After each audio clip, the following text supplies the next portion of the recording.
Hello বন্ধুরা, চলে এসেছি আবার একটা নতুন ভিডিও নিয়ে। এখন আমি বেরিয়ে পড়লাম সকাল সকাল, বড়দার বাড়ি যাচ্ছি। তো যেতে যেতে তোমাদেরকে একটা ভিডিও শেয়ার করছি, চলো দেখা যাক। সকাল সকাল চলে এসেছি। তো এখানে দেখো, খাঁচার মধ্যে ছোট্ট একটা ইঁদুর ধরা পড়েছে।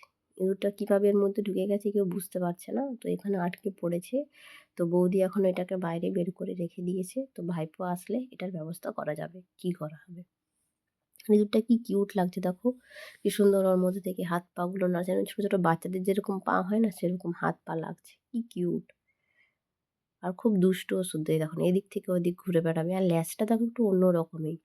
আমি সাধারণত দেখেছি ইঁদুরের ল্যাজটা নরম হয়, কিন্তু এটা মনে হচ্ছে জংলি ইঁদুর না কি বলে, সেটাই হবে হয়তো। লেজটা কি মোটা আর কি বড় দেখো তুমি, তাই না?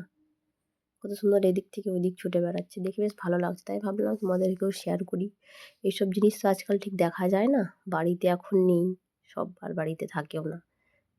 আর থাকলেও তাকে ধরে আমরা মেরে ফেরা, সেটা দেখতে কিন্তু একটু অন্যরকমই হয়। আর এটাও দেখতে একটু অন্যরকম, এটা জংলি ইঁদুর। সেটাই ভাবলাম ওকে একটু ধনে পাতা খাওয়াবো। তাকে বললাম ধনে পাতা আনতে, সে নিয়ে এসে দেখো মৌরি পাতা নিয়ে এসেছে।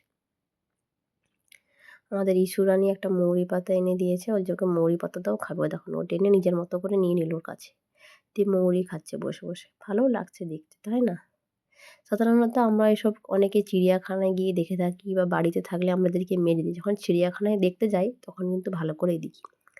তো ভাইপো আসলে এটার ব্যবস্থা করা হবে। একে মনে হয় অন্য কোথাও দূরে কোথাও ছেড়ে আসবে। তো ভাবলাম তাই তোমাদেরকে একবার দেখিয়ে দিই। চোখগুলো কত কিউট দেখো, তাই না? আর কি সুন্দর বসে বসে খাচ্ছে হাতে ধরে নিয়ে, ভালো লাগছে দেখতে,